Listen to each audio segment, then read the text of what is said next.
Bonsoir à tous, bienvenue ici au CPIE, donc Centre permanent d'initiative pour l'environnement Clermont-Dôme, où on vous accueille pour la conférence de ce soir, dont Stéphane Olesinski va dire quelques mots.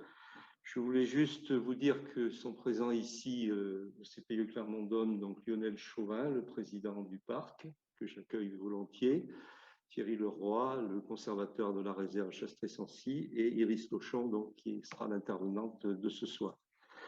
Donc, bienvenue, Monsieur le Président, dans ce bâtiment haute qualité environnementale du CPIE Clermont-Dôme.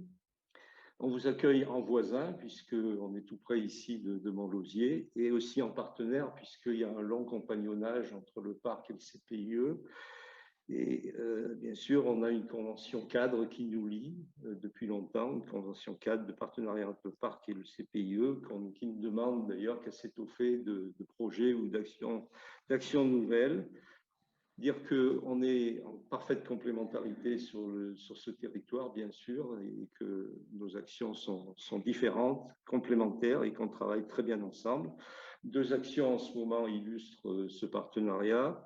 L'action métropolitain en herbe que l'on mène sur la métropole fait suite aux échanges ville-campagne qui avaient prévalu pendant de nombreuses années entre le parc et nous, et qui est un projet sur la connaissance des territoires et le partage des connaissances entre les ruraux et les métropolitains. Et puis, deuxième grand projet, qui est un projet événementiel, mais j'en parle parce qu'il est dans l'actualité, normalement le 5 juin prochain, si les conditions sanitaires nous le permettent, le grand défi des biodiversités, qui sera le troisième du genre, et qu'on va conduire sur le site de Montlosier, donc chez vous, voilà. Donc, bienvenue, et puis longue vie aussi au partenariat entre le parc et le CPIE. Et puis, je cède la parole à Stéphane Olesinski, qui va nous dire deux mots de la conférence de ce soir, et puis il nous cédera la parole, Monsieur le Président. Bonsoir. Cette visioconférence s'inscrit également dans le cadre de notre programme d'activité annuel qui s'intitule Les rendez-vous du CPIE. C'est un programme d'activité qui est soutenu par la ville de Clermont-Ferrand et par l'agence de l'eau Loire-Bretagne, en ce qui concerne les conférences. Alors, en cette année compliquée pour tout le monde en raison de la crise sanitaire, nous n'avons malheureusement jusqu'à présent pas pu conduire nos activités comme nous l'avions escompté. Certaines ont été annulées, d'autres reportées, malheureusement, d'autres encore risquent d'être compromises dans les semaines à venir. Nous sommes donc très heureux, en partenariat avec le Parc des Volcans d'Auvergne et la réserve naturelle de Chastres-Sancy, de pouvoir accueillir ce soir dans nos locaux Iris Lochon, qui est chargée de mission NatureAdapt à l'occasion de cette conférence. Je voudrais remercier la réserve naturelle de Chastres-Sancy et le partenaire incontournable, comme disait Michel, pour le CPE Clermont-Dôme, qui est le Parc naturel régional des Volcans d'Auvergne, pour la confiance accordée dans la co-organisation de cette conférence. Voilà, avant de laisser la parole à Monsieur Lionel Chauvin, président du Parc des Volcans, me reste à vous souhaiter à tous une très agréable soirée, une excellente conférence. Merci. Bonjour à toutes et à tous. Je suis bien évidemment très heureux d'être à vos côtés au CPIE Clermont-Dôme et de vous proposer cette vidéoconférence organisée par le Parc dans le cadre d'un projet d'envergure mené par la réserve naturelle nationale de Chastres-Sancy. Comme je disais, j'aurais eu préféré bien évidemment qu'on puisse se retrouver tous physiquement pour pouvoir avoir des échanges interactifs autres que par visio, mais ça nous permet aussi de pouvoir nous exprimer, d'échanger et en attendant de pouvoir se retrouver sur un site un peu différent et plus approprié pour des rencontres directes. On va le faire bien évidemment par visio. Je souhaite remercier écoutez, M. Michel Bussière, c'est le président du CPIE, et Stéphane Olesinski, directeur adjoint, d'accueillir cet événement. Le changement climatique est un sujet de préoccupation du parc, mais pas que du parc des Volcans depuis quelques années. En 2015 et 2018, deux études sur la caractérisation et l'historique récent du climat des monts Dôme et des monts du Cantal ont permis d'obtenir des données scientifiques et objectives de l'évolution du climat récent. Leurs résultats le confirment, notre territoire ne sera pas épargné, comme cette conférence va nous le rappeler. Le parc s'est lancé dans différentes actions en lien avec ce constat. En un, la création et l'animation d'un groupe de travail sur l'avenir des activités de loisirs neige face au changement climatique avec la station de Lioran. Et les autres stations également s'orientent dans cette réflexion. Tous les ans, vous savez bien, on n'a pas la chance d'avoir le taux de neige que nous avons eu cette année. Il y a des années qui sont bien pauvres. Effectivement, il y a une vraie réflexion à avoir, et on le sait bien encore plus sur nos massifs, qui sont des massifs auvergnats. Le suivi des impacts sur la flore et la faune de ce changement, la réserve de la vallée de Chaudefour. Là également, je pense qu'on aura une étude très intéressante. Et d'ailleurs, j'invite tout le monde à venir à la réserve de la vallée de Chaudefour et venir voir les conservateurs de cette réserve qui vous expliqueront en un quart d'heure, vous allez vite sentir, déjà par leur passion, surtout par leur connaissance, que effectivement, le suivi de la faune et de la flore est très important et qu'on a vraiment aujourd'hui, en quelques années, si on peut dire quelques années, quelques dizaines d'années, 10 ou 30 ans, un recul qui nous permet de nous rendre compte, bien évidemment, qu'on est bien sur du changement climatique, avec des hauts et des bas et des pics. Voilà. Ça, je pense que, bien évidemment, on aura la chance de suivre l'exposé d'Iris Lochon derrière, qui permettra, bien évidemment, de pouvoir échanger. Et bien sûr, des démarches sur les mobilités, comme le covoiturage. Aujourd'hui, c'est le résultat d'un travail important mené sur la réserve naturelle de Chastres-Sancy, qui aboutit et va vous être présenté, coordonné par la réserve naturelle de France avec 10 autres partenaires, intégré dans un vaste programme plus que national européen, initié en 2018 sur 5 ans. Cette action portée par le Parc des Volcans ainsi contribue à la co-construction d'une méthode et d'outils. C'est important, avec 5 autres sites en France, pour aider les gestionnaires d'espaces naturels à s'emparer de cette question climatique. Après la conférence de lancement de ce projet qui avait eu lieu en janvier 2020, et une année 2020, nous le savons, quelque peu chamboulée, cette vidéoconférence est la restitution d'un travail poussé, important, qui a été mené pendant 18 mois via le recrutement au parc d'une chargée de mission, Iris Lochon, qui est ici à nos côtés. Elle va prendre ensuite la parole. La conférence se déroulera sur plusieurs temps. Quelques rappels sur la réalité du changement climatique global, présentation des évolutions climatiques passées et futures dans le Sancy, présentation des impacts constatés et pressentis sur les milieux naturels et les activités socio-économiques, quelques pistes d'adaptation envisagées sur le territoire de la réserve naturelle Chastres-Sancy et un temps d'échange avec la salle virtuelle. Écoutez, sans plus attendre, je vais laisser la parole et je vais vous souhaiter à tous une bonne visioconférence, de bons échanges. Et je laisse la parole à Iris Lochon. Merci beaucoup. Alors voilà, j'espère que... Merci à tous d'être connectés. On est 55 actuellement. Voilà, je vais me permettre de remettre un petit peu aussi de contexte. C'est vrai qu'on avait prévu de se réunir et de faire cette restitution en présentiel. On avait prévu de tourner un petit peu sur différents territoires du Parc des Volcans. Donc, je voulais remercier quand même les partenaires avec le CPIE. Il y avait aussi la commune de la Tour d'Auvergne qui nous aurait accueillis, le chalet du Sancy au Mont d'Or, le muséum Henri Lecoq à Clermont-Ferrand et les cinémas communaux de Murat et de Besse. Et bien sûr, voilà, je les associe quand même à cette restitution. Voilà, et j'espère que voilà, très vite, il pourra y avoir à nouveau ce type d'événement qui se fera en présentiel. Alors, je vous ai demandé un petit peu dans le chat, en principe, vous avez vu le lien pour voir un petit peu d'où vous êtes connectés, justement, pour voir un peu les différents territoires du Parc des Volcans et plus largement. J'ai vu qu'il y avait effectivement des Hauts-Savoyards qui n'avaient peut-être pas forcément pu se matérialiser sur la carte. Donc, je vais vous emmener sur cette carte pour qu'on voit un petit peu d'où vous étiez connectés. Donc là, en principe, vous voyez cette carte et donc d'où on retrouve des gens du coup du nord du Puy-de-Dôme, pas mal de gens forcément sur l'agglomération clermontoise, et puis on retrouve aussi des gens sur le Sancy. On en voit qui sont pas loin de la réserve de Chastres-Sancy, ça nous fait plaisir, et puis dans le Cantal, bien entendu. Voilà, c'était un petit peu pour essayer de mettre un petit peu de convivialité sur ces outils numériques. Et voilà, quand même, on ne peut pas tout à fait se voir en direct, mais voilà, comme ça, vous savez un petit peu de chacun où vous veniez. Alors, du coup, je vais vous présenter. Donc, Monsieur Lionel Chauvin a déjà un petit peu parlé de la suite de la présentation. Alors, je vais vous lancer. Ah mince, il faut que je repartage mon diapo. Ça arrive. Voilà. Donc, on va parler tout d'abord effectivement de la réalité un peu du changement climatique global, les évolutions dans le Sancy, les impacts observés et pressentis, et les pistes d'adaptation, et bien sûr, le temps d'échange.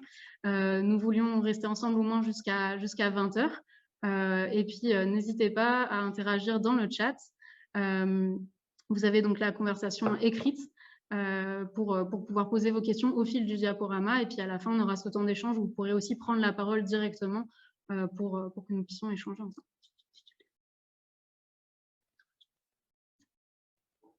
Oui, sur le chat, pardon, vous pourrez avoir peut-être des premières réponses par mes collègues qui regarderont ça. Et puis, on essaiera de regrouper aussi toutes les questions par thématique pour aborder ça après dans le temps d'échange, les questions de compréhension notamment. Alors, sur la réalité du changement global, donc là, on dézoome, hein, on n'est pas du tout sur le Sensi, mais je me permets de faire ces quelques rappels pour commencer cette conférence. Donc, vous savez tous qu'autour du globe, on n'a pas forcément le même temps, c'est-à-dire pas la même température, pas les mêmes précipitations, pas le même ensoleillement, pas le même vent. Et ces différents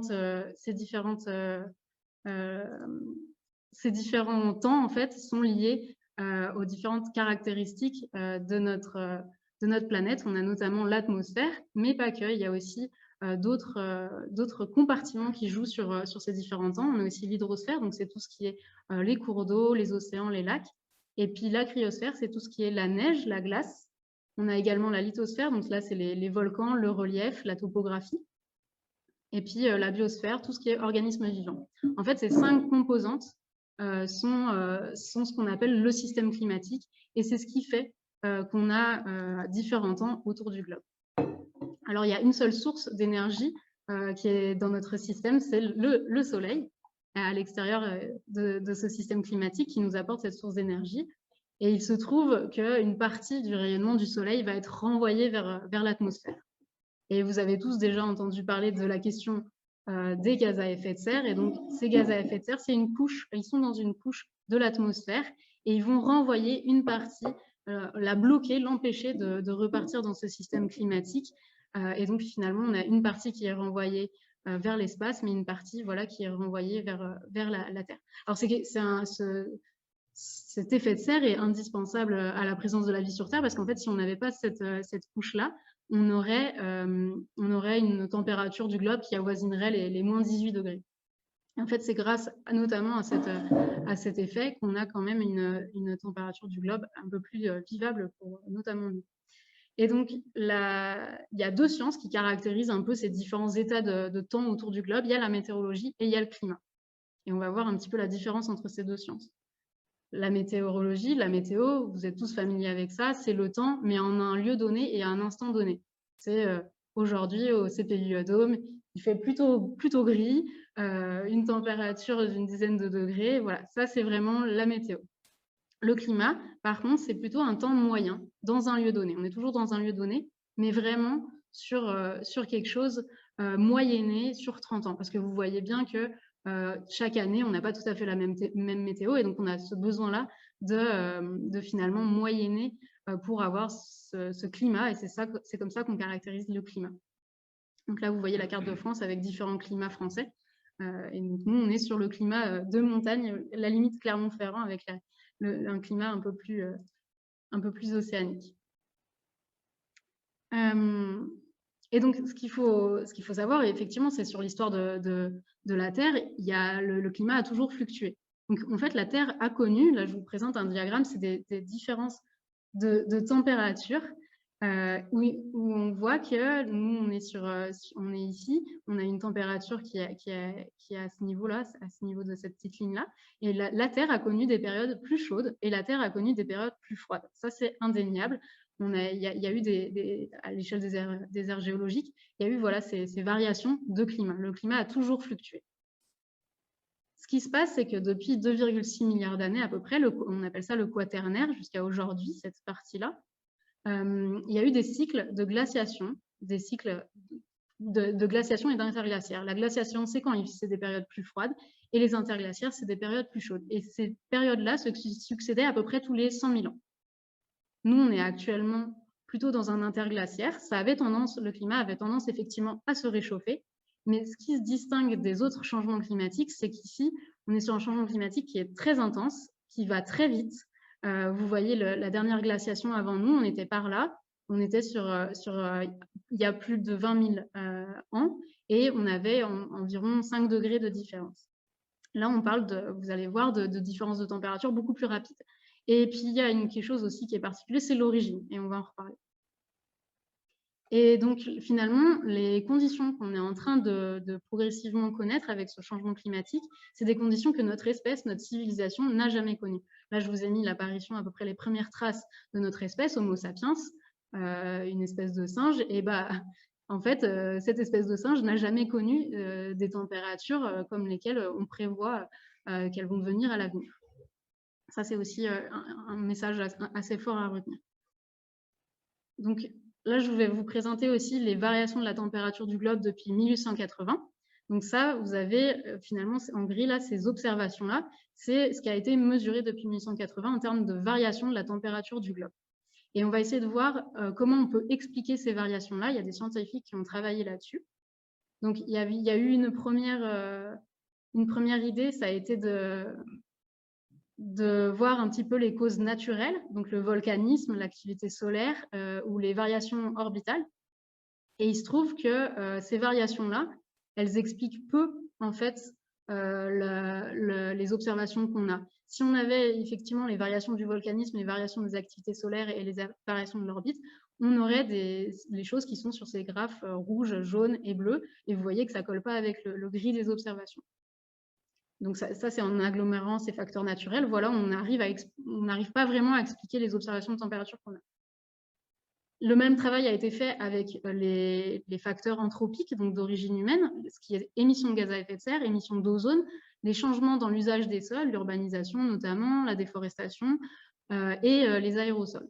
Et il se trouve que vous voyez que là, dans ce cas-là, les gaz à effet de serre ont notamment cette courbe très montante qui explique bien finalement l'augmentation des températures, alors que d'autres effets comme l'usage des sols ou les aérosols peuvent avoir tendance à refroidir en quelque sorte l'atmosphère. Donc finalement, ces facteurs humains expliquent bien mieux les observations de cette variation de température que les facteurs naturels. Et si on met les deux ensemble, on se rend compte qu'on arrive plutôt bien à expliquer les variations récentes du climat. Il faut dire aussi que depuis 1980, les outils ont progressé, donc il y a aussi ces notions-là à avoir. Donc ça, c'était pour la responsabilité humaine qui est vraiment indéniable. Donc des fois, on essaie de nous faire croire que ce n'est pas le cas, mais il y a un vrai consensus scientifique. Maintenant, on va revenir un petit peu plus local avec les évolutions climatiques dans le sens. Donc les évolutions des températures au Mont d'Or, on a la chance d'avoir depuis 1950 ces mesures-là. Et il se trouve que, vous voyez, là, vous avez un point par année entre 1950 et 2020. Et il se trouve que c'est très intéressant d'avoir ce recul-là parce que, je vous ai dit, le climat, on le mesure sur 30 ans. Parce qu'il y a la variabilité, vous voyez, chaque année, on n'a vraiment pas eu la même température moyenne. C'est chacun des points. Et donc, pour qualifier le climat et qualifier un réchauffement climatique, il faut avoir des données longues. Donc là, il y avait eu une première étude qui avait été menée avec Frédéric Serre par le Parc des Volcans, où on avait pu caractériser la température entre 1950 et 1980 et la température entre 1980 et 2010. Et vous constatez qu'on avait déjà vu un réchauffement de plus 0,9 degrés en 30 ans. En fait, on compare vraiment ces deux périodes de 30 ans et on constate plus 0,9 degrés. C'est quelque chose qui est à peu près cohérent à l'échelle de l'Auvergne, où il y a cette même augmentation de température qui était constatée. Et avec le projet qu'on a mené, on a actualisé les données avec la période 2010-2020. Et donc là, on comparait à 1960 à 1990 et 1990 à 2020. Et on se rend compte qu'on a une accélération du réchauffement climatique, puisque là, à ce moment-là, on a plus 1,2 et pas plus 0,9 en 30 ans. Donc c'est vraiment la manifestation principale du changement climatique, c'est ce réchauffement-là. Et vous allez me demander pour demain, alors on a la chance de pouvoir modéliser un petit peu les 5 composantes que je vous ai proposées là, du système climatique. Et donc, avec les modélisations, il y a forcément des incertitudes. Il y a la variabilité du climat, comme je vous l'ai dit, qui peut influencer. Aussi, on modélise avec l'état des connaissances actuelles. On sait très bien que sur certains compartiments, ça peut être parcellaire, mais voilà, déjà avec les connaissances qu'on a. Et il y a les choix de société. Vous entendez parler des émissions de gaz à effet de serre et des idées de scénarios de réduction ou pas de ces émissions. Et donc, suivant si on prend un scénario plus optimiste ou plus pessimiste, vous allez voir qu'on n'a pas les mêmes résultats dans ces modélisations, dans ces projections pour le futur. Donc, pour le Mont d'Or, on a fait ce travail-là. Et donc là, on a pris 2 scénarios. Un scénario optimiste où il y a vraiment une vraie réduction des émissions de gaz à effet de serre avec une neutralité carbone au moins d'ici 2050. Et un scénario plutôt pessimiste où on est un peu à continuer sur la même dynamique qu'actuellement, voire une accélération des émissions de gaz à effet de serre. Et vous voyez que, suivant ces scénarios-là, on n'a pas tout à fait la même augmentation des températures. En 2050, par exemple, on aurait plus 0,6 degrés avec le scénario plutôt optimiste, parce que vous voyez qu'on aurait on réduirait l'accélération de la température, on ne serait plus à 1,2, mais plutôt à 0,6. Et puis par contre, si on continue sur le scénario plutôt pessimiste, comme je l'ai appelé, on est plutôt sur une accélération encore plus importante du réchauffement, avec plus 1,6 degrés. Et si on tire le trait aussi pour 2100, vous voyez que c'est quelque chose la différence à la fois la différence entre les scénarios est de plus en plus marquée, et vous voyez qu'on a quand même des températures qui deviennent assez importantes, avec 12,5 degrés. Vous voyez 4,3 degrés de différence entre la période qu'on a actuellement et 2100. À noter que la différence entre le Mont d'Or et Clermont-Ferrand, elle est autour de 3,8 degrés. Et vous savez bien qu'on n'a quand même pas le même climat au Mont d'Or et à Clermont-Ferrand. Après, je ne dis pas qu'on aura dans le futur le climat de Clermont-Ferrand au Mont d'Or, c'est juste en termes de température pour faire cette comparaison, parce qu'il y a d'autres facteurs qui jouent, notamment la topographie. Vous savez que le massif et le Mont d'Or est assez arrosé avec les pluies qui viennent de l'ouest. Donc là, je vous ai parlé vraiment des températures pour vous illustrer un petit peu le travail qu'on a fait, puis on a pu essayer de faire ça aussi sur les précipitations. Les précipitations, on note qu'elles vont plutôt être stables. Annuellement, comme en termes de saison, il n'y a pas tout à fait de scénario fort qui se dégage. En fait, le nord de la France va plutôt connaître une augmentation de la précipitation, et le sud de la France plutôt une réduction. Et le Massif central, on est un peu entre ces deux-là. Et c'est plus dur à modéliser aussi les précipitations par rapport aux températures. Donc, on est sur potentiellement une stabilité des précipitations. Il n'y a que dans le cas le plus poussé, le scénario vraiment le plus pessimiste, et en 2100, qu'on a cette diminution potentielle des précipitations. Mais déjà, avec une température qui se réchauffe et des précipitations constantes, on constate des conséquences qui sont assez importantes, notamment sur l'enneigement. C'est surtout sur la question de l'eau en fait que ça va jouer, puisque avec des températures augmentant, même avec des précipitations à constante, en fait, on a forcément moins de phénomènes sur la neige. On a des végétaux qui vont avoir besoin de beaucoup plus d'eau, ils vont beaucoup évaporer du fait de la température, donc des besoins en eau qui vont s'accroître, et puis un assèchement des sols aussi qui va augmenter. Il y a d'autres paramètres, on n'a pas forcément les données, notamment le vent, on pressent, et c'est aussi des choses qu'on avait fait on avait essayé de recueillir comme perception. Effectivement, on se demande s'il n'y a pas plus de tempêtes, plus de vent. Dans le constat, à l'échelle de l'Auvergne, en tout cas, c'est quelque chose où il n'y avait pas eu de signal dans ce sens-là. Et après, sur les données au Mont d'Or ou à Chastret, on n'a pas cette info avec suffisamment de recul. Encore une fois, il faut vraiment 30 ans pour caractériser le climat, 60 ans pour caractériser un changement du climat. Dans le Cantal, je vois qu'il y a une petite question sur le Cantal. On est sur quelque chose de similaire. Il y avait également eu une étude climatique qui a été menée en 2018 par le Parc des Volcans, toujours en collaboration avec Frédéric Serre, qui va reprendre à peu près les mêmes tendances. C'est assez proche. Je n'ai pas les chiffres exacts en tête, mais effectivement, c'est une augmentation des températures. C'est des précipitations, une augmentation des températures qui peut être plus marquée, parce qu'on est un peu plus au sud, et peut-être des précipitations qui, pour le coup, peut-être se réduiront avant qu'elles se réduisent dans le Sancy, vu qu'on est aussi avec ce côté plus au sud. Et il y a deux piliers par rapport à la lutte face au changement climatique, l'atténuation et l'adaptation. L'atténuation, je ne sais pas si vous aviez déjà entendu parler de ce terme, mais c'est vraiment atténuer les effets du climat, les effets du changement climatique, pardon. Et donc, c'est participer à cette réduction des gaz à effet de serre. C'était un petit peu le premier pilier de la lutte qui avait été proposé. Et vous vous rendez bien compte que les impacts, ils sont déjà là. Donc, ce n'est pas suffisant d'atténuer. Par contre, un message aussi fort à retenir, c'est quand même que je vous ai montré qu'entre les deux scénarios, on n'avait pas du tout les mêmes résultats en termes d'augmentation des températures. Donc, on est encore pilote dans l'avion, en quelque sorte. Il y a peut-être encore quelque chose à faire pour réduire ces impacts. Par contre, les impacts sont déjà là. Donc, il faut aussi s'adapter. Et même si l'atténuation, ça se joue à un niveau plus grand, on va dire, c'est bien entendu, ça dépend des choix qui sont faits à l'échelle planétaire. L'adaptation, elle concerne forcément localement. Et donc, voilà, c'est plutôt sur ça qu'on veut vous présenter des résultats aujourd'hui. Donc, sur les impacts observés et pressentis. Alors là, j'insiste sur la notion aussi de pressenti parce que, comme je vous l'ai dit, pour le climat, pour les variables climatiques, il faut beaucoup de recul. Et donc, c'est la même chose pour les variables biologiques. Donc, on n'a pas forcément des reculs qui sont parfois suffisants sur les suivis qu'on peut mener pour dire si on a vraiment cet effet du changement climatique sur nos milieux. Et puis, il faut noter aussi que ce n'est pas évident de distinguer les effets du changement climatique par rapport à d'autres effets qui pourraient être des variations dans les pratiques humaines notamment.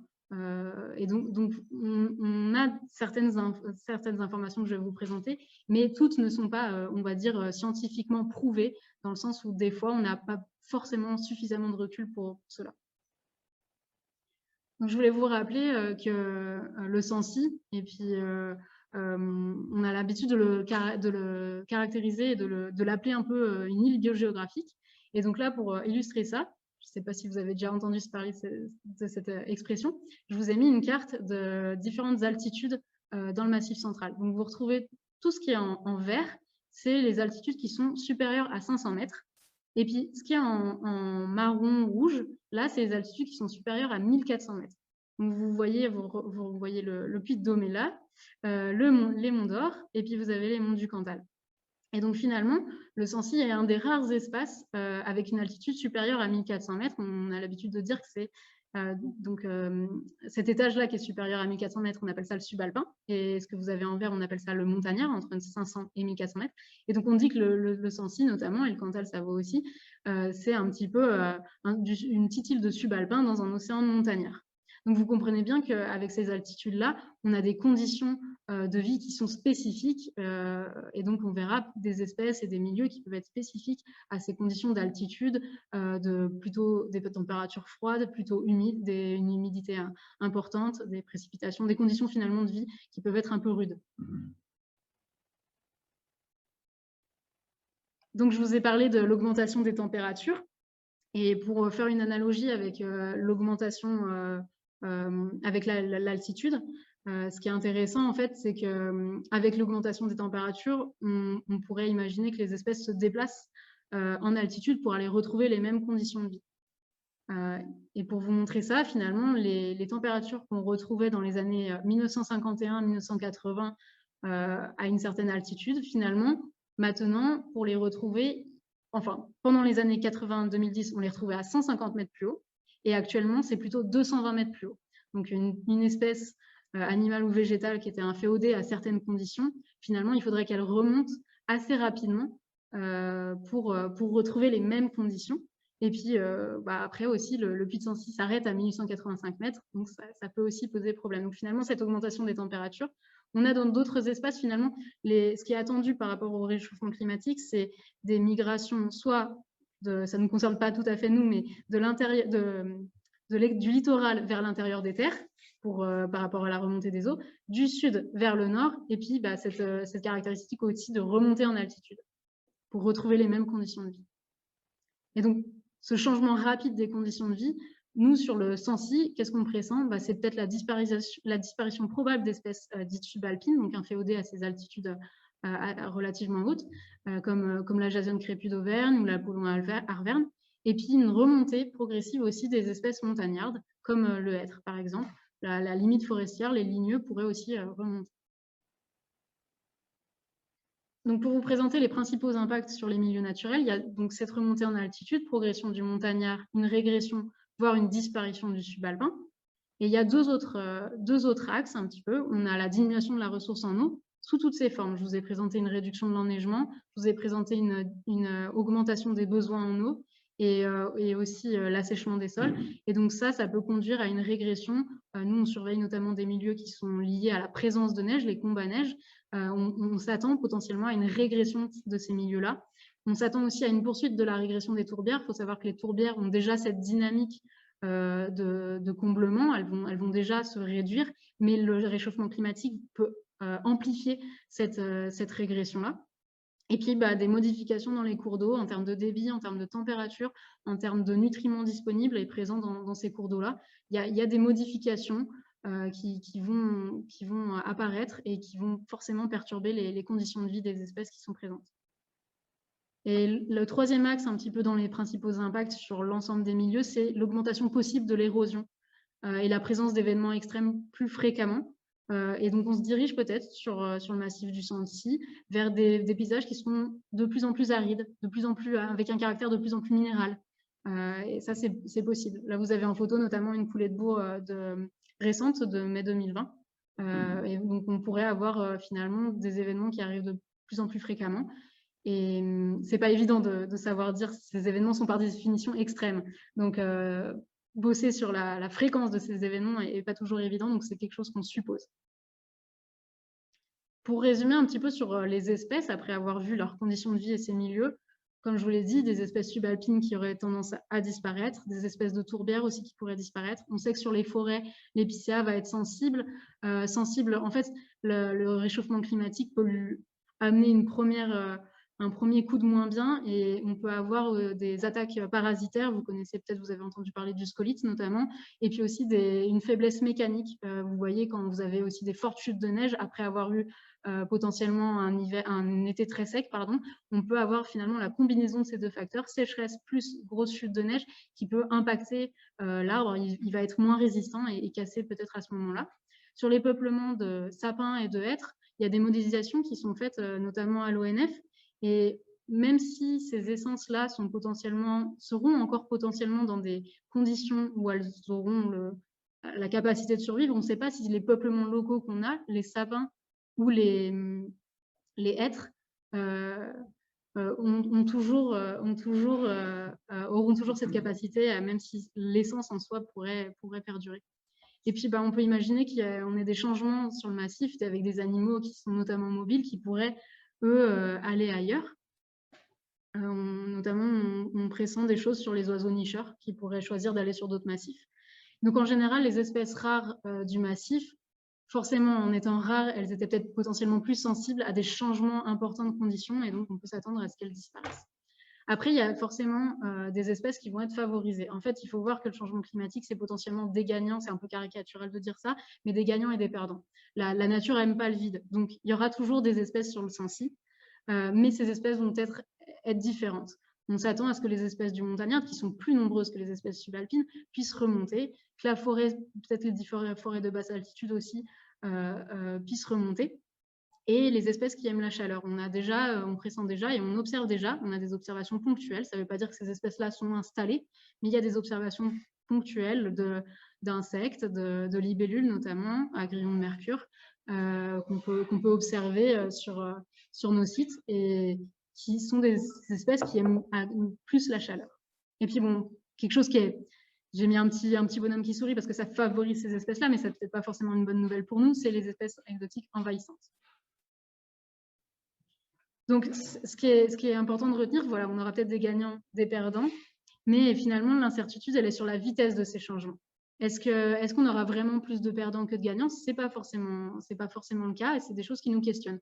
Finalement, comment va évoluer cette richesse de nombre d'espèces? Voilà, l'incertitude, c'est sur la vitesse et la capacité des espèces, des milieux à perdurer, à résister, à se transformer par rapport à ces changements-là.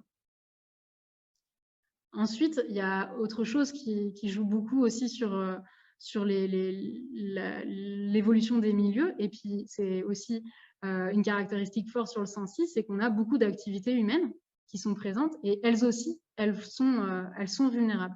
Donc, vous voyez, là, c'est pas une carte du Sancy, mais c'est une carte de la réserve de Chasserais-Sancy. Vous avez sur le bas de la réserve, à gauche de votre écran, pas mal d'activités, notamment vous avez tout ce qui est prairies, pâturage. Vous avez aussi les forêts qui peuvent être exploitées. Et puis, sur le haut, vous retrouvez les crêtes avec les téléphériques, les crêtes et les domaines de ski qui sont autour. Donc, vous voyez qu'il n'y a pas beaucoup d'endroits de la réserve qui n'est pas pratiqué. Et donc, c'était aussi très important pour nous de voir un petit peu ce qui allait se passer sur les activités humaines avec le changement climatique. Donc, dans cette étude aussi, on est allé voir un petit peu rencontrer les acteurs, donc notamment les agriculteurs, Donc là, je vous ai mis quelques paroles des agriculteurs qui nous parlaient qu'effectivement, les sécheresses étaient très, très impactantes. Voilà, en plus, on avait eu en 2018-2019 et des étés très compliqués. Donc, on nous a parlé aussi de cette récurrence des sécheresses et qui était très impactante. Ce qu'on retrouve aussi, donc, la diminution de la ressource en eau et de la ressource en herbe sont vraiment les impacts assez marqués sur l'élevage. On a la santé du bétail qui peut être aussi touchée par les vagues de chaleur, notamment, l'assèchement des sols en été. Et on a aussi des impacts que je qualifierais ici positifs quand même, des fois la pousse plus précoce de l'herbe qui permet aussi de faire des stockages. Et puis une qualité de l'herbe, parfois quand on a des débuts, on nous a rapporté ça, quand début 2019, avant la sécheresse, c'est vrai que la qualité de l'herbe était très très bonne et avait permis d'augmenter un petit peu la production de lait. Mais bon, il y a eu après forcément la sécheresse estivale qui est arrivée derrière. Et il y a des choses où on reste dans l'incertitude, on ne sait pas exactement comment les communautés végétales, la flore, les espèces de l'herbe vont s'adapter à ces changements-là et si elles vont garder cette qualité qu'elles ont actuellement. Bien sûr, l'avenir de l'élevage aussi sur le massif dépend forcément du contexte global, du contexte français, du contexte européen, donc il y a aussi pas mal d'incertitudes par rapport à ça, et des choix sociétaux, notamment en rapport avec le changement climatique, de réduction de consommation de viande, par exemple, ou de produits animaux en général, qui peuvent impacter finalement indirectement, c'est des conséquences indirectes du changement climatique. En pistes d'adaptation, qui sont parfois des modifications de pratiques agricoles un peu en réponse à ces impacts-là, on a pu noter, il y a potentiellement de réduire un petit peu le cheptel qui pâture, d'optimiser un petit peu l'herbe avec du pâturage tournant, de chercher forcément à augmenter ces surfaces-là, et plus bas aussi, parfois, du sursemis, quand les prairies étaient peut-être trop impactées quand c'est possible aussi, en termes de réglementation, quand les prairies étaient trop impactées par les effets du changement climatique. Et puis nous, on l'a constaté aussi sur la réserve, d'avoir de l'affouragement, donc à amener aussi des compléments pour nourrir les bêtes quand en sécheresse estivale, il n'y a plus assez d'herbe ou des tonnes à eau aussi pour les abreuver. Et donc ça, c'est plutôt des réponses vraiment en réaction à des effets du changement climatique. Et puis on peut avoir des pistes d'adaptation un peu plus structurelles où on a des gens qui nous parlaient de la diversification, d'essayer de valoriser davantage leurs produits, de faire appel à des circuits. On est allé aussi voir les acteurs du tourisme. Donc là, vous avez une parole aussi d'un accompagnateur moyenne montagne qui nous parlait de la question de la neige, qui est une vraie thématique dans le programme des publics scolaires et qui déplorait potentiellement que le public allait peut-être choisir d'autres destinations, soit alpines, ou sinon qu'on se retrouvait avec une concentration assez importante des activités de neige dans le cœur du massif ou sur des zones qui étaient traitées de façon un peu plus artificielle. Donc voilà, dans les impacts sur le loisir et le tourisme, on a ces difficultés sur les activités de neige, les difficultés aussi pour les sports de plein air en général sur les vagues de chaleur. Mais il se trouve que sur le massif, on a la chance finalement d'avoir ce côté un peu fraîcheur relative en été. Donc c'est quand même, finalement, on peut avoir des pratiques qui se développent en termes de tourisme et de loisirs sur le massif du fait de ce côté d'altitude, aussi un allongement potentiel de la saison et en fait, en ayant des intersaisons avec moins de neige, peut-être aussi une accessibilité accrue au massif pour pouvoir pratiquer diverses activités. Les pistes d'adaptation qu'on nous a rapportées, alors elles sont moindres peut-être pour les activités de neige où on se retrouve vraiment à se concentrer peut-être sur les zones praticables. Donc plus en altitude, plus sur le cœur du massif. Il y en a qui nous parlaient effectivement des accompagnateurs qui disaient qu'ils ne pouvaient plus aller sur les alentours pour des balades en raquette, ils étaient vraiment obligés d'aller dans le cœur du Sancy. Alors c'était une année exceptionnelle cette année où justement la raquette à neige, on a bien profité. Et puis sinon plus de la neige artificielle. Pour les activités de plein air, on parle vraiment de diversification, d'avoir un système beaucoup plus flexible et puis 4 saisons, enfin pour l'ensemble aussi des activités de plein air et même dans la région du Sancy, on parle parfois d'activités 4 jours puisque le premier jour on peut faire encore du ski, le deuxième jour il fait mauvais, on fait autre chose et puis le troisième jour la neige a fondu donc on va partir faire plutôt une randonnée pédestre. Donc c'est vraiment, ça demande beaucoup de flexibilité et beaucoup de travail à ces acteurs-là parce qu'il faut en fait prévoir différents programmes pour s'adapter suivant le temps et donc voilà, proposer quand même toujours des activités mais en lien avec cette météo changeante. Donc maintenant je vais peut-être recentrer un petit peu sur les pistes d'adaptation pour la réserve. parce qu'on est ici aujourd'hui pour vous présenter aussi notre témoignage avec ce constat. C'est toutes ces informations qu'on a pu rassembler et voilà, que vous sachiez un peu ce que nous, on tire comme enseignement d'avoir rassemblé ces informations-là. Donc, je vais repartir peut-être sur la définition d'une réserve. C'est un espace qui va être protégé par rapport à son importance nationale ou régionale, et c'est vraiment par rapport à de la contribution pour conserver des espèces ou des habitats. C'est des espèces ou des habitats qui ne sont pas forcément directement menacés sur le lieu qu'on protège, mais qui sont menacés à titre national, par exemple. Et donc, une réserve naturelle a 3 missions.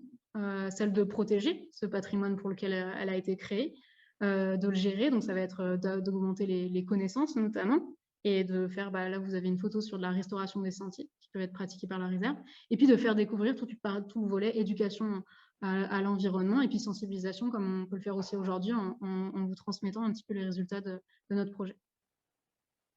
Alors la réserve de Chasserais-Sancy, je voulais revenir sur les raisons de son classement. C'est parce que, comme je vous l'ai dit, sur l'ensemble du massif, on a ce côté île biogéographique qui fait qu'on a une faune et une flore très particulières liées à ces conditions froides, liées à ces conditions fraîches. Donc une faune et une flore remarquables avec des espèces qui sont assez rares. On a une omniprésence de l'eau sur la réserve, donc c'est aussi une notion qui était très intéressante pour son classement, c'était cette présence de cours d'eau, de cascades, de tourbières, avec des espèces typiques de ces tourbières aussi qui sont intéressantes à protéger. Et puis une géologie assez unique avec cette histoire héritée de l'histoire volcanique de la région avec ce stratovolcan des Monts d'Or.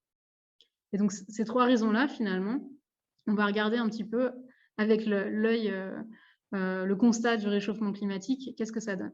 Alors sur la faune et la flore, je vous ai dit que c'était un peu compliqué, il y a forcément des gagnants et des perdants, et autant on arrive à pressentir les perdants, autant on ne sait pas en termes de gagnants, de nouvelles arrivées de faune et de flore, qu'est-ce qu'on va avoir. Il y a cette importance de l'eau qui va forcément être très fortement impactée. Et puis sur la géologie, j'ai eu des dires d'experts géologues qui m'ont dit « Oh, moi, je suis ravie s'il y a plus d'érosion, ça va me faire plus d'affleurement à aller visiter. » Donc, on peut avoir sur la géologie quelque chose d'assez neutre en termes de réchauffement climatique parce qu'on va avoir peut-être des endroits où ça va s'éroder, c'est la vie d'une montagne. Donc, des endroits où on va perdre peut-être certaines spécificités, mais d'autres endroits où elles vont être révélées en fait, par l'érosion. Donc finalement, ce diagnostic NatureAdapt, il nous a fait nous poser 2 grandes questions en quelque sorte. Donc c'était bien de pouvoir mettre le doigt sur certaines vulnérabilités, mais est-ce qu'on pouvait finalement réduire les effets directs et indirects du changement climatique? Et une autre question qui était aussi de se poser peut-être plus globale, c'était est-ce que le changement climatique, par rapport à ces missions de la réserve de protéger ce patrimoine qui avait légitimé sa création, est-ce que ça compromettait ces missions-là? Et pour tout vous dire, sur les effets directs du réchauffement climatique, on a peu de prise. Ça, c'est un constat qui est assez dur, mais qu'il faut faire. Et effectivement, je vous ai parlé de l'atténuation, mais c'est à une échelle plus globale. Et donc, directement sur de l'adaptation, voilà, on ne va pas rehausser le Sancy. Et donc, on sait très bien qu'il y a certaines espèces vont peut-être disparaître. Après, sur la notion des missions, les missions, elles ne vont pas être compromises. Parce qu'en fait, c'est plutôt qu'on va peut-être changer de paradigme, on va protéger une nature qui change. La réserve a peut-être été créée pour protéger certaines espèces patrimoniales d'intérêt, mais en fait, elle sera toujours là pour protéger une nature qui aura peut-être changé, mais il faut se placer plutôt en termes de maître d'hôte et de mettre en œuvre toutes les conditions pour que la nature puisse se développer le plus spontanément possible. Donc, pour vous présenter quelques actions, je vous invite aussi, il y aura les liens quand on mettra à disposition le diaporama. Vous avez plus d'informations, ça sera accessible, le plan d'adaptation de la réserve si vous voulez creuser ces questions techniques. Mais pour vous illustrer un petit peu les grandes pistes d'action, le changement climatique, ça pousse forcément à davantage sensibiliser et davantage accompagner peut-être l'ensemble des pratiques qu'on pouvait avoir sur le massif, puisque nous, ça fait partie d'une de missions de transmettre ces connaissances acquises aux acteurs locaux, mais aussi peut-être de les accompagner pour réduire leur propre vulnérabilité par rapport à l'eau, par rapport à la ressource en herbe, par exemple. Nous, à l'échelle de la réserve aussi, on souhaite favoriser le plus possible les dynamiques spontanées, puisque des fois, je vous ai dit, on a peut-être peu de prise sur les effets directs, mais peut-être que la nature a plus de solutions que nous, donc peut-être à des moments la laisser faire spontanément. Par contre, quelque chose qu'on pourrait favoriser, c'est la présence d'arbres notamment sur les grands milieux ouverts. Ça permet de faire à la fois des corridors et puis à la fois, ça pourrait, c'est plutôt bénéfique en général pour les troupeaux aussi qui pâturent. Donc ça, c'est des choses très intéressantes. Et puis, nous, ça nous a fait aussi réfléchir à une échelle un peu plus dézoomée. C'est vrai qu'on voyait souvent l'espace du Sancy comme, enfin de la réserve comme des tourbières, des crêtes, des forêts. Et en fait, une façon aussi, c'est peut-être pas une façon de voir cet espace-là, c'est la mosaïque des milieux. C'est le fait qu'on a une tourbière à côté de certains d'un niveau de crête, à côté d'une forêt. Et il y a certains animaux qui sont liés à la présence en fait de ces milieux juxtaposés. Et gérer peut-être à cette dimension-là, c'est aussi pas forcément le caractère le plus vulnérable, mais c'est là où on a peut-être le plus de levier d'action, de garantir une connexion entre les milieux, de garantir des corridors. On parle beaucoup de trames vertes et bleues, au parc des volcans notamment. Et donc, c'est vraiment quelque chose qu'il faut développer, que ce soit au sein de la réserve, mais aussi avec l'extérieur. Et quelque chose aussi qu'on souhaiterait, c'est porter un peu en local la voix des milieux naturels. Donc, sur le subalpin, on se trouve un peu démunis, mais on a quand même une responsabilité là-dessus. Donc, notre rôle, ça serait potentiellement d'alerter sur cette disparition, sur cette régression de certaines espèces, et peut-être aussi de documenter les facteurs qui font qu'elles disparaissent, un peu plus précisément que les grandes tendances que j'ai pu vous donner là sur les indicateurs climatiques. Et ça pourrait donner des informations aux autres massifs qui, eux, ont encore ces espèces-là pour mieux les conserver. Et enfin, quelque chose qu'on n'avait peut-être pas vu venir au début, c'est forcément une évolution sur la charge de travail en tant que professionnel de la nature aussi, c'est que potentiellement, on va avoir, je vous parlais de l'érosion notamment, peut-être plus de travail sur l'entretien des sentiers à faire. Et donc voilà, ça, c'était aussi cette vision, ça donne cette vision un petit peu prospective qui nous permet d'anticiper un petit peu cette charge de travail. Alors, je vais proposer à Thierry, le conservateur de la réserve, de nous faire un petit témoignage en tant que professionnel du massif, un petit peu pourquoi il s'était lancé dans cette démarche et qu'est-ce qu'il en retenait aussi des apports de cette démarche. Donc, je vais lui laisser la parole. Merci Iris et bravo pour la qualité de ton intervention. Du coup, initialement, on s'était lancé dans cette démarche de NatureAdapt il y a maintenant un peu plus de 2 ans. Parce que l'équipe de la réserve avait un petit peu, sur la base d'observation attentive du territoire, de la faune, de la flore, une intuition d'un impact très fort, d'un impact en tout cas sur la faune et sur la flore, mais aussi sur les pratiques et activités humaines, en particulier lorsqu'on discutait avec les agriculteurs ou les skieurs ou les directeurs de stations de ski. Le deuxième élément qui nous a permis de se lancer, c'est la nécessité de réfléchir sur ce thème-là de façon un petit peu approfondie pour anticiper ce réchauffement, ce changement climatique et pour anticiper sur les impacts sur la faune et la flore et éventuellement agir. Et tout ça, on souhaitait vraiment le faire en lien étroit avec les acteurs locaux, tous les acteurs locaux, quoi. Agriculteurs, forestiers, activités de loisirs. C'était les objectifs, enfin ce pourquoi on s'est lancé dans cette démarche tout à fait au départ.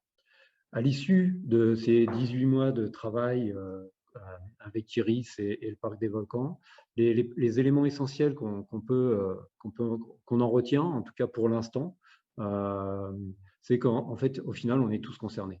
À la fois nous, agents de la réserve, agents du parc, mais aussi tous les acteurs sont concernés et tous les acteurs, en fait, à un moment donné, auront à souffrir ou seront concernés en fait par le changement climatique sur du moyen ou sur du long terme.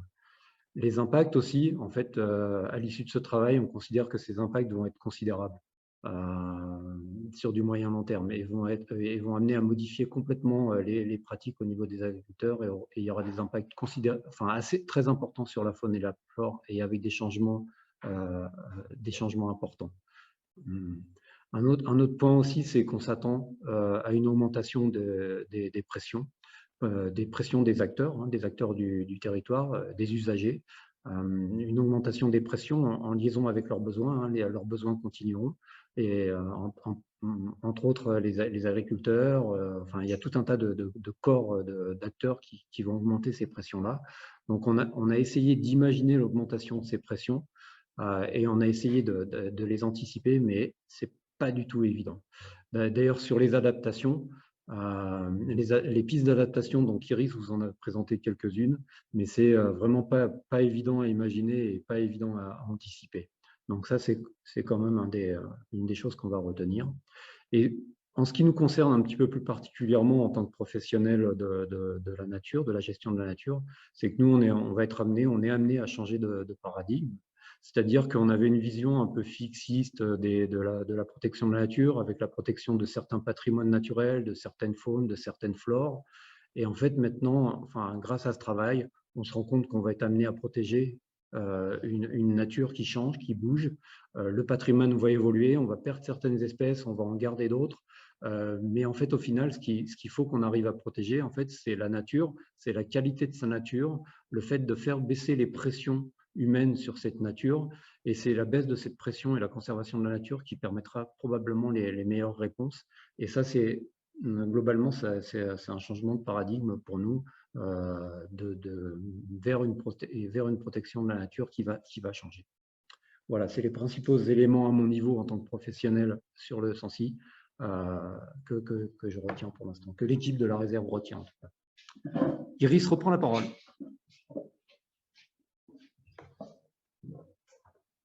Eh ben, je reprends la parole, mais pas pour longtemps, puisque ça va être un peu le temps d'échanger.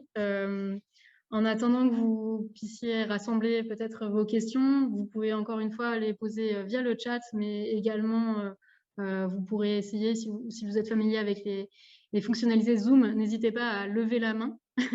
Et nous pourrons vous donner aussi la parole directement. Vous pourrez allumer votre caméra et votre micro avec plaisir. Et pour commencer ça, en fait, je vais vous lancer un petit sondage pour voir un petit peu dans quel état d'esprit vous êtes à la suite de cette présentation. Donc voilà, je vous lance le sondage. Normalement, vous allez tous le recevoir et vous pouvez répondre un petit peu sur quel état d'esprit vous êtes. Et ça nous permettra un petit peu de voir un petit peu comment... Parce que vu qu'on ne voit pas l'état de la salle, je ne sais pas si vous êtes tous totalement déprimés par le constat climatique qui peut des fois être assez costaud. Je vous laisse le temps de répondre. Là, je vois déjà que vous êtes une dizaine à avoir répondu. Donc, n'hésitez pas à trouver la petite fenêtre qui vous permettra de répondre. Et voilà, n'hésitez pas à mettre vos questions sur le chat. Des questions de compréhension, des remarques ou des envies de débattre. Voilà, ça sera à vous la parole. Et donc, nous avons au moins une demi-heure pour débattre.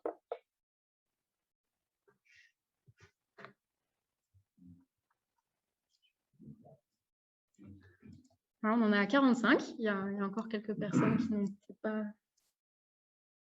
n'ont peut-être pas vu qu'il y avait le petit sondage. N'hésitez pas.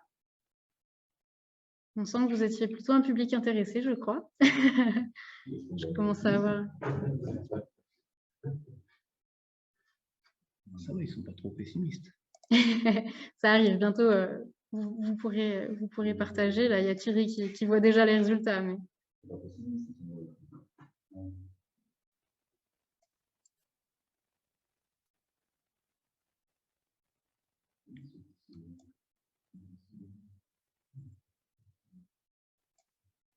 Et n'hésitez pas, hein, si vous avez des questions de compréhension, tout ça. Je vais vous lancer le résultat du sondage. 52, est-ce que les 6 derniers veulent répondre quand même au petit sondage ou pas?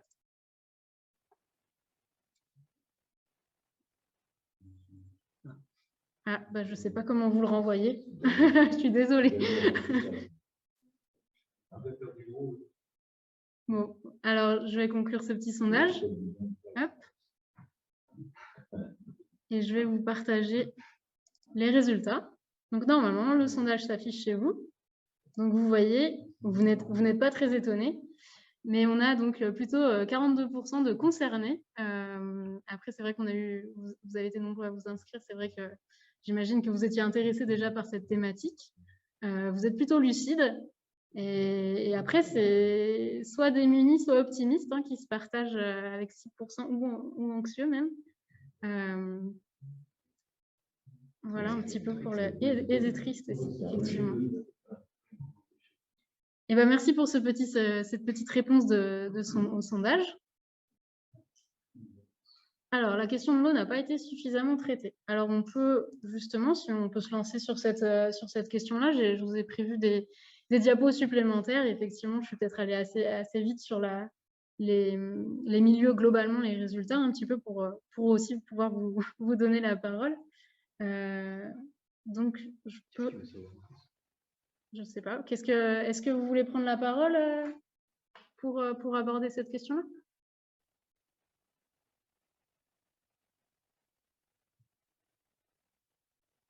Sinon, voilà, je vous mets quelques infos sur... Oui, oui. Allez-y. N'hésitez pas à mettre votre caméra. Oui. Voilà.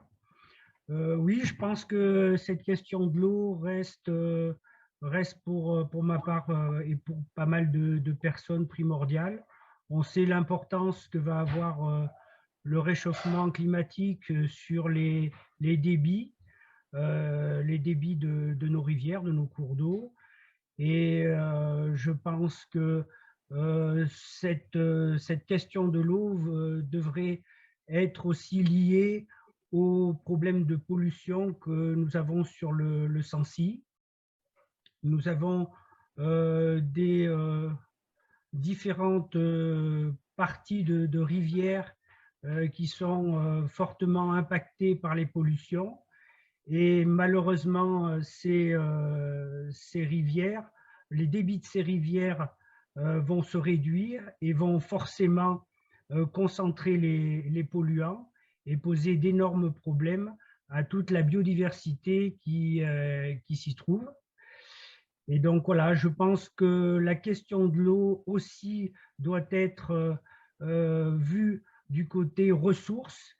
Aujourd'hui, il y a un besoin pour notre agriculture, pour l'humain aussi. Nous avons besoin de nos captages avec une qualité d'eau qui n'est pas au rendez-vous, qui est déjà fortement impactée par les pollutions.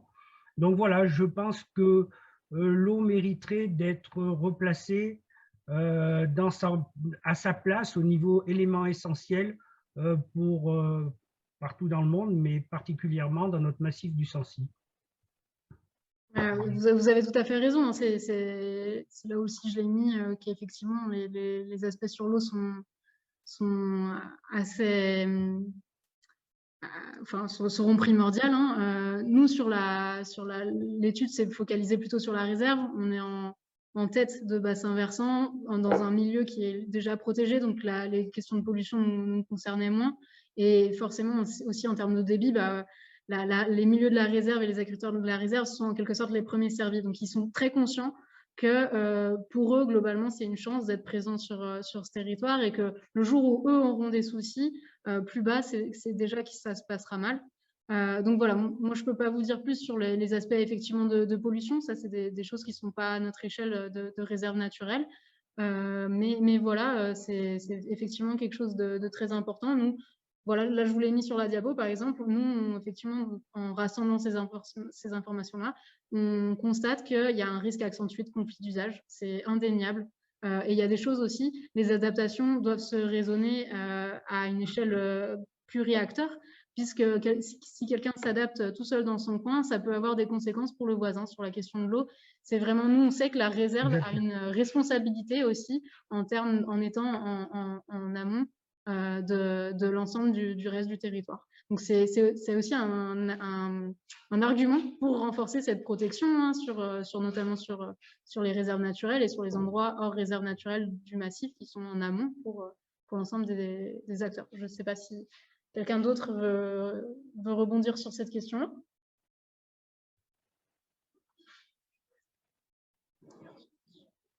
Merci en tout cas pour cette intervention. C'est sûr que l'eau est un critère et sera essentiel.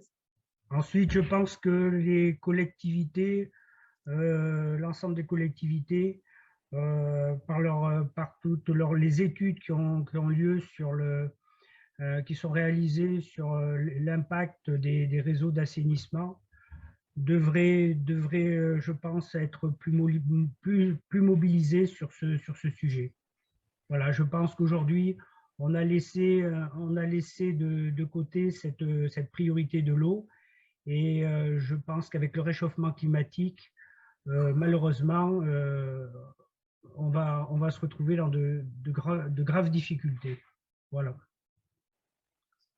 Merci en tout cas pour votre intervention. Je pense que les personnes concernées ont entendu votre message.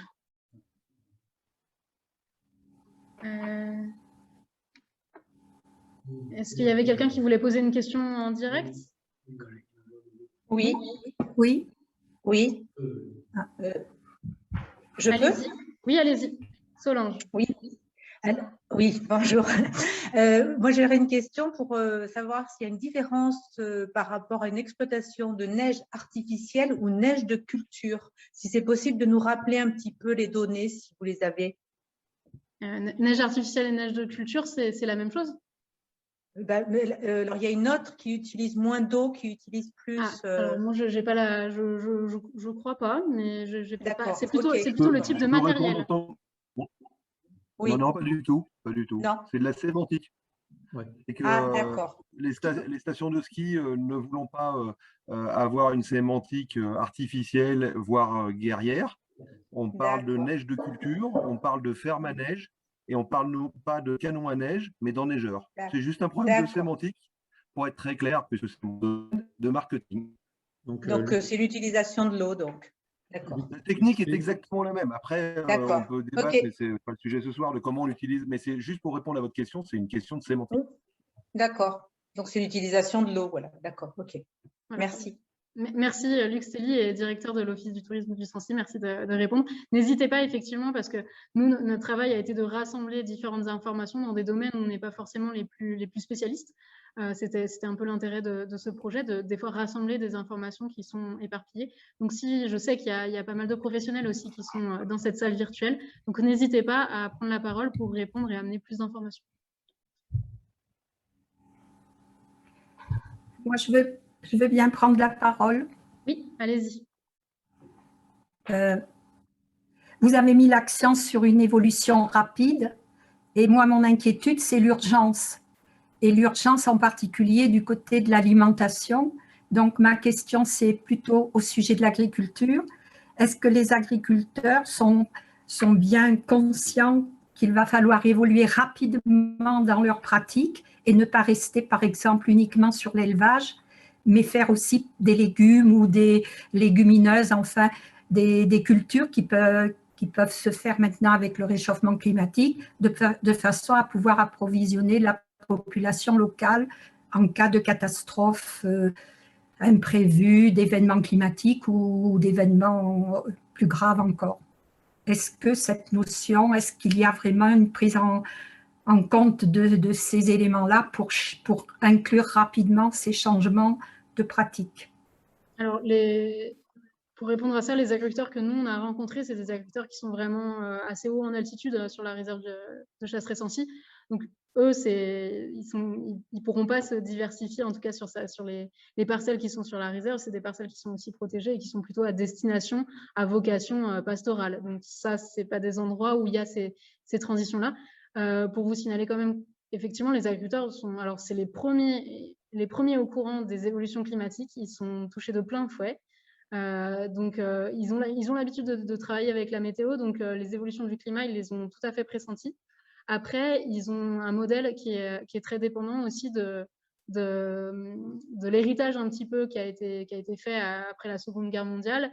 Et oui, effectivement, le but, c'était aussi de nourrir. Donc, c'est un système qui a fait ses preuves au moment de nourrir une population croissante. Après, voilà, ils sont conscients des évolutions de société. Il y en a beaucoup qui sont tournés vers le local. On l'a vu aussi avec les histoires de confinement, il y a quand même beaucoup de choses qui se font sur du local. C'est à la fois dans leur camp et à la fois dans le camp des consommateurs et forcément aussi dans le camp du cadre global de subventions, d'aides et tout ça. Donc après, voilà, nous, on n'est pas encore sur des territoires où on peut faire des tomates. Donc, mais ça sera plutôt des questions pour les gens un petit peu plus bas. Voilà comment je pourrais répondre. Je ne sais pas si on peut apporter d'autres réponses. On a la chance d'avoir l'équipe de la réserve qui est mobilisée aussi ce soir, donc je crois que je vais laisser la parole à Amanda qui a regardé un petit peu vos questions dans le chat et qui va nous transmettre un petit peu certaines questions. Oui, du coup, on avait tout à l'heure une question de compréhension au tout début. Tu as répondu partiellement à la question, mais est-ce que tu peux peut-être en dire un peu plus sur les phénomènes extrêmes dont tu parles? Qu'est-ce que tu entends par phénomènes extrêmes à venir? Alors, les phénomènes extrêmes, ça pouvait être, j'ai parlé de la coulée de boue notamment. Donc, on se demande en fait avec les évolutions climatiques si on n'a effectivement pas la même quantité d'eau, mais qui est apportée à des moments de façon plus importante. Donc ça, c'est des choses qui ne sont pas encore statistiquement significatives, on va dire. On pressent ça, mais c'est pas encore, les données scientifiques ne sont pas encore établies.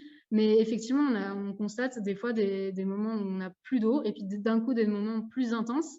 Et si on a effectivement ces moments plus fréquents, ça peut avoir des impacts sur la bonne tenue des sols, notamment si vous êtes déjà promené sur le Sancy, vous voyez bien que l'été, quand c'est très sec, on a vraiment une poudre qui s'érode, notamment avec le vent. Et puis dès qu'on a de la pluie, le sol se gorge d'eau et on peut avoir des gros blocs, des grosses mottes de terre qui s'érodent. Donc voilà, des événements de précipitation intenses pourraient aggraver ces phénomènes-là.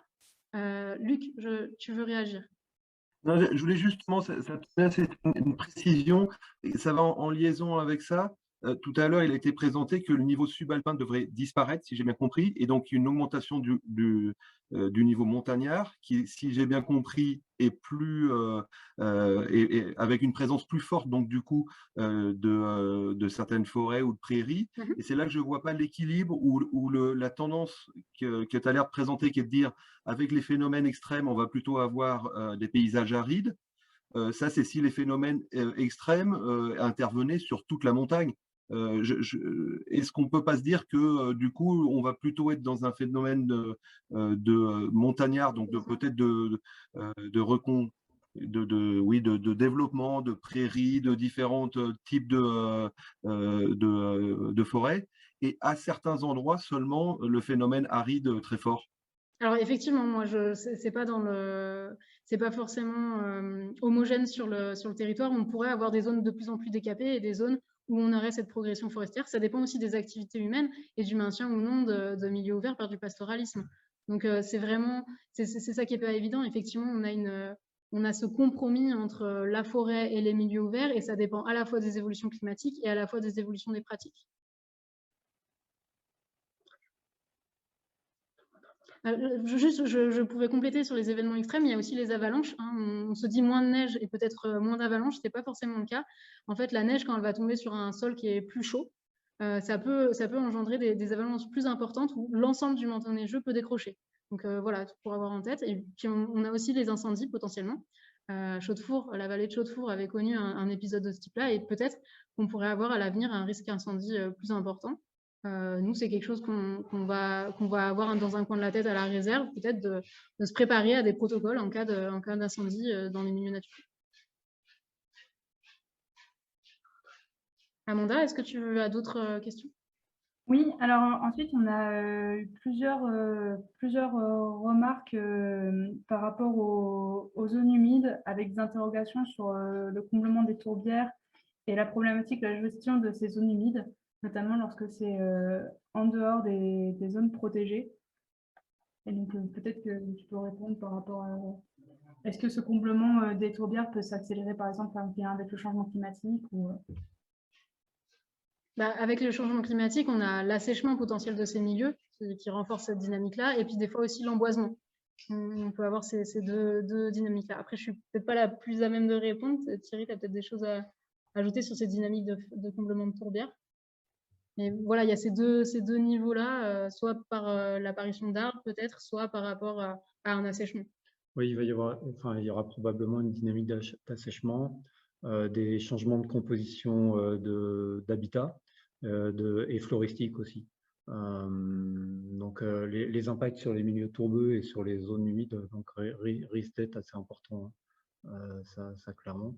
Et changement des compositions faunistiques aussi, avec la disparition des espèces, enfin la régression au moins, ou la disparition des espèces de milieux humides.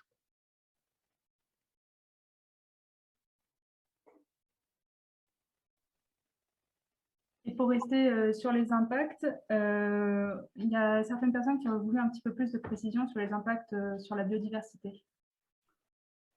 Développer un petit peu plus. En général, ouais. Bah, c'est un peu ce que j'ai dit, c'est que... Ah, pardon? Peut-être que la personne qui a posé la question veut développer un petit peu plus son questionnement. Il souhaitait que ce soit un peu plus évoqué les impacts sur la biodiversité. Ouais, alors bon, c'était pas forcément l'objet du travail qu'on a fait. On a beaucoup de données, évidemment, dans les deux réserves, hein, sur l'évolution de la biodiversité, hein, faune, flore, etc. Mais là, on voulait faire notre travail d'une façon un petit peu globale en termes de territoire et de gestion d'un espace protégé, donc qui prend en compte à la fois les aspects nature et à la fois aussi les aspects pratiques agricoles et acteurs sur le territoire, quoi. Donc, c'est vraiment le choix, le choix initial qui a été fait, quoi. Donc, effectivement, vous pouvez le regretter. Dans ce cas-là, on vous propose que vous preniez contact directement avec nous et on échangera sur ce point-là. Pour rajouter, peut-être, c'est encore une fois, pour pouvoir parler des impacts du changement climatique, il faut vraiment des suivis avec un long temps. Chasserais-Sancy, la réserve a été créée en 2007. C'est récent. Chaux-de-Four, c'est 91, donc on va fêter les 30 ans cette année.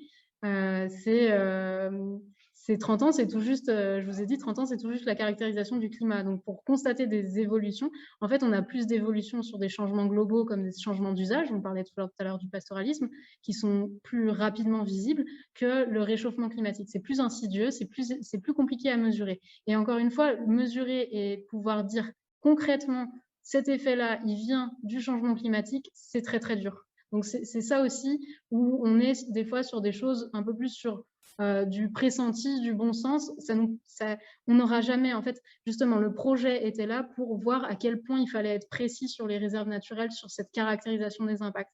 En fait, on n'a pas une boule de cristal et c'est très compliqué de se dire qu'est-ce qui est déjà de voir dans le passé quels ont été les impacts et de pouvoir prédire les impacts dans les quelques années à venir.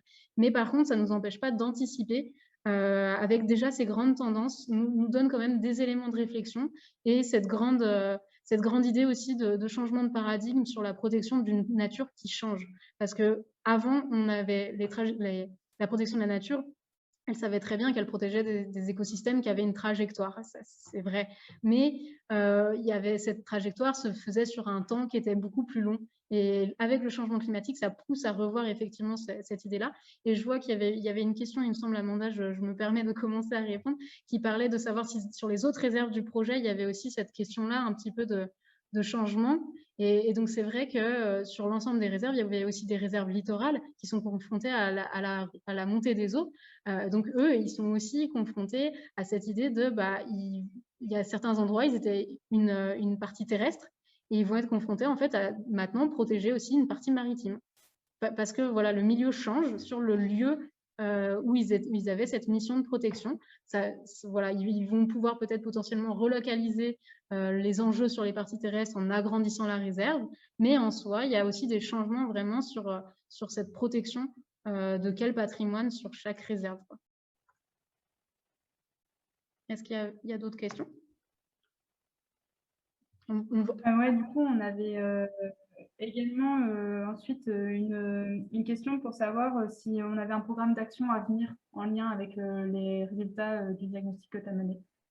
Eh bien oui, donc il y a eu un plan d'adaptation qui a été rédigé, qui est disponible.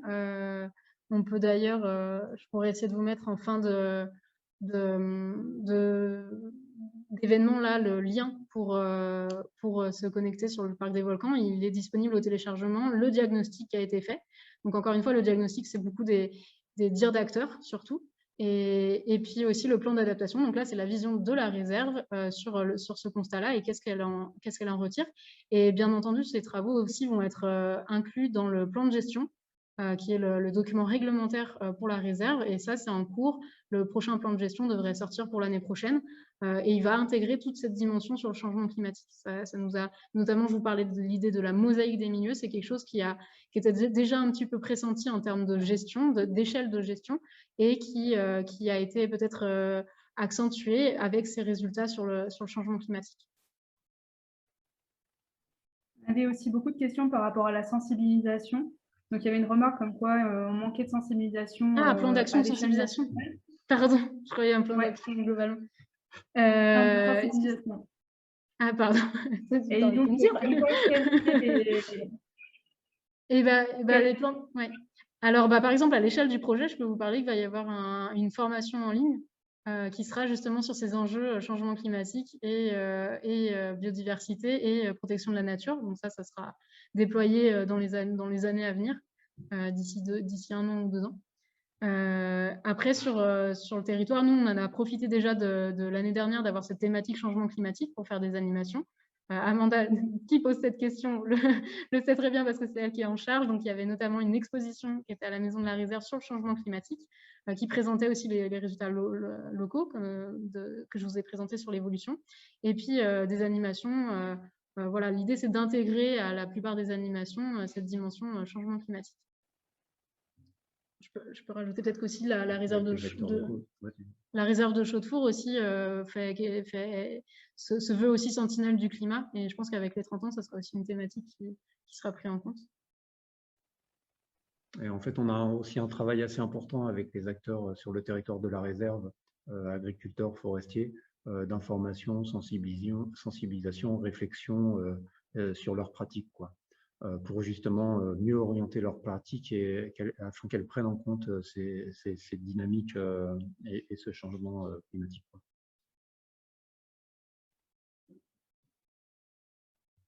Il y avait aussi une question pour savoir si les conclusions du DIAG si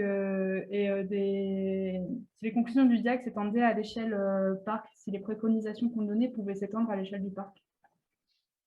Il y a certains éléments, oui, les notions de disparition du subalpin, enfin de régression du subalpin, disparition du subalpin, ça peut s'appliquer tout à fait à l'échelle du parc, puisque les monts du Cantal sont concernés. La montée progressive des éléments du montagnard, ça peut tout à fait aussi être pris en compte pour le Cantal et pour le Césalier. Donc un certain nombre d'éléments, et sur les pratiques aussi identifiées, agricoles ou forestières, un certain nombre d'éléments peuvent aussi pris à l'échelle du parc. Voilà, donc ça, le parc des volcans peut s'inspirer, peut se saisir de ces éléments-là pour élaborer et poursuivre sa politique de prise en compte du changement climatique. Néanmoins, l'échelle étant beaucoup plus vaste, il y a certainement d'autres éléments à prendre en compte. Voilà. Et sur les pistes il nous reste quelques minutes. On s'était engagé pour 20 heures. C'est vrai qu'on a beaucoup de questions. Donc, on va prendre encore 1 ou 2 questions et puis après, on va passer au mot de conclusion qui sera fait par le président du parc, Lionel Chauvin. Donc, on prend 1 ou 2 questions, Amanda, un peu des questions regroupées si c'est possible.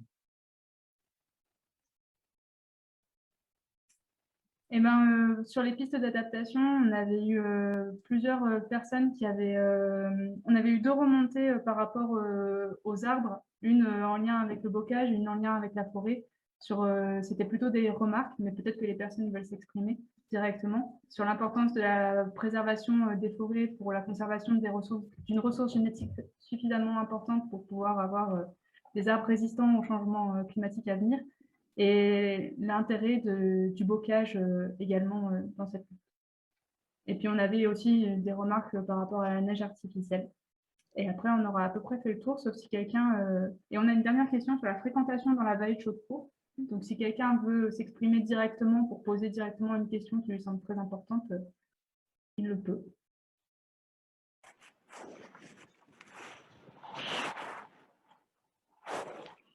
Oui. Bon, bonjour, ma question, je ne sais pas si vous m'entendez là. Bien, ma question portait un peu sur l'adaptation et l'anticipation un peu pour les agriculteurs au-delà des périmètres de la réserve, donc de cette adaptation au changement climatique, avec l'idée d'anticiper en permettant la remontée un peu du bocage pour augmenter la rugosité du paysage, réduire la sensibilité aux périodes de bise ou aux périodes de canicule, de comment favoriser la rétention de l'eau et en même temps en lien aussi avec la préservation des zones humides. Et je ne vois pas beaucoup apparaître ça dans les documents de programmation, dans les SCOT, dans les choses comme ça, bon, sur le Nord Cantal par exemple, etc. Et alors que pourtant, bon, il y a des assises de l'eau dans le Cantal et la préservation des zones humides est un enjeu prioritaire, quoi. Qu'on ne commence pas à faire des bassines alors que déjà on a des zones humides qu'on pourrait peut-être remettre en état. Donc j'avais posé aussi une question sur le devenir est-ce qu'on pouvait récupérer des tourbières anciennes qui avaient été drainées par le passé, quoi, pour les rendre plus agricoles, quoi. Voilà. Merci de vos réponses. Alors, il y a beaucoup de questions en fait derrière une seule intervention, donc pas facile d'y répondre. Sur les éléments arborés, bocage, présence de l'arbre, donc nous à l'échelle de la réserve, sur les grands milieux ouverts de la réserve, le secteur Bladanais pour ceux qui connaissent, donc c'est un constat qu'on a fait et c'est des propositions qu'on va faire aux agriculteurs concernés, c'est-à-dire la mise en place de haies, de bosquets, etc., avec les plus-values intéressantes que Iris a déjà développées. Donc ça, effectivement, ça peut... l'échelle d'action de cette place du bocage ou des arbres, en fait, ou des éléments arborés à l'échelle du territoire du parc est aussi intéressante, hein, surtout, je pense, sur toutes les estives, hein, estives du Césalier, estives du Cantal, ça peut tout à fait s'envisager avec tout un tas d'effets bénéfiques et de lutte et d'adaptation au changement climatique. Donc ça, c'est un premier élément. Sur les aspects préservation des zones humides, récupération, on va dire restauration de zones tourbeuses, tout à fait, c'est des options à envisager, hein. Donc nous, à l'échelle de la réserve, on n'a qu'une seule tourbière qui a été dégradée, donc enfin une zone humide qui a été dégradée. Donc là, on est en train de discuter avec l'agriculteur pour la restaurer, mais c'est une micro-échelle, on va dire. Mais à l'échelle du territoire du parc, on a des collègues donc, qui travaillent sur les tourbières, qui travaillent sur la restauration de zones humides. Donc ça, c'est des actions qui sont engagées. D'ailleurs, il n'y a pas que le parc des volcans, hein, le conservateur d'espaces naturels, enfin, il y a d'autres acteurs, hein, évidemment, qui agissent dans ce sens. Donc, mais le travail reste très important, énorme. Voilà. Mais il y a déjà des éléments de réponse, quoi. Bon, voilà, je pense que j'ai répondu aux deux remarques essentielles de Jean-François. Est-ce qu'on en rajoute une chose ou on passe à la... On va peut-être stopper, je pense, hein, parce que c'est l'heure. Il est temps de conclure, je pense, pour tout le monde. Du coup, Monsieur Chauvin, donc le président du parc des volcans, va nous faire quelques petits mots de conclusion. Merci beaucoup pour j'ai dit Larsen. Question, c'est sûr. C'est bon? Merci beaucoup pour la qualité de la restitution si riche de ce dossier. Je pense qu'effectivement, les sceptiques, je pense qu'il n'y en a pas beaucoup. Aujourd'hui, il suffit de venir sur nos prairies, mais sur nos montagnes, pour se rendre compte que le scepticisme ne devrait pas exister. Il suffit de venir voir les conservateurs, être au contact et bien évidemment se rendre bien compte, bien évidemment que ce soit le tissu agricole ou tout le tissu économique, on se rend bien compte qu'il y a vraiment un changement climatique. Le scepticisme me paraît difficile. Après, bien évidemment, je salue ce beau travail de restitution. C'est Qui dit restitution ne veut pas dire fin, bien évidemment, c'est qu'un début, c'est une première échelle, comme je dis toujours, c'est une première pierre, bien évidemment, pour pouvoir avancer et bien évidemment réfléchir et anticiper. Alors, un mot que je n'ai pas entendu et je voulais vraiment insister dessus, c'est sur la formation. Formation, on parle beaucoup de les agriculteurs, comment peuvent-ils modifier leur façon de travailler? Moi, je dis comment, on va commencer par le début, c'est au niveau des formations agricoles et bien d'autres, c'est déjà quelles sont les formations aujourd'hui qui sortent, voilà, et comment les étudiants sortent formés. Déjà, je pense que anticiper, c'est aussi ça, c'est par la formation. Ça me paraît aussi important, c'est un des volants, je pense, important aujourd'hui, où bien passer les messages à la fois au champ d'agriculture, à la fois au lycée agricole. Voilà, pour ce type de dossier, bien évidemment, c'est que ça démarre par la base, c'est la formation, qu'on ne soit pas en adéquation avec ce qu'on vit aujourd'hui sur le territoire et sur le terrain. Ça me paraît essentiel.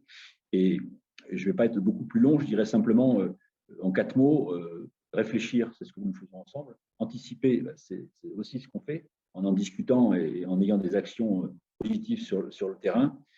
Sensibiliser, c'est ce que nous faisons tous également quand nous avons la conscience. Sensibiliser, c'est aussi le travail du parc tous les jours. Et je salue bien évidemment l'ensemble des agents qui travaillent sur le terrain pour sensibiliser nos enfants, nos jeunes, au niveau des actions pédagogiques qu'on mène, etc. Et donc, on est tous là, bien évidemment, pour sensibiliser l'ensemble du public et de la population qui nous entoure. Et puis, bien évidemment, accompagner l'ensemble de ces démarches par des actions publiques positives, que ce soit sur l'eau, sur l'environnement. J'ai bien vu que l'eau était, mais on le sait bien, dans nos différentes activités, y compris avec ma casquette, entre guillemets, politique, président de parc et département également. Et on sait bien que l'eau est majeure aujourd'hui. Et bien évidemment que ça va commencer on commence par regarder la pollution, c'est une chose, mais c'est nos réserves d'eau, comment on peut les préserver, comment on peut surtout accompagner l'ensemble des acteurs pour que tout le monde puisse avoir de l'eau sur la planète. Voilà, donc ça me paraît essentiel. Je tiens encore à remercier, bien évidemment, le président du CPIE, M. Bussière, Stéphane Olinsky, également, et bien évidemment, nos deux responsables du parc qui sont là aujourd'hui en visio avec nous, qui ont pu animer avec les autres collègues en visio l'ensemble de cette réunion. Et j'en profite pour dire, pas la même réunion, parce qu'il y aura des échanges différents. Une nouvelle réunion a lieu mardi, mardi à 18h30 également. Donc je pense que ça permettra d'enrichir également l'ensemble de nos questionnements. Et surtout, si je reprends un peu le petit questionnaire qui nous avait été proposé tout à l'heure, entre lucide, anxieux, on ne l'est plus quand on en discute, motivé, on l'est toujours, sceptique, on ne peut pas l'être, ou difficilement, et puis surtout, on est tous concernés, lucides, et puis on est tous engagés. Voilà, merci beaucoup.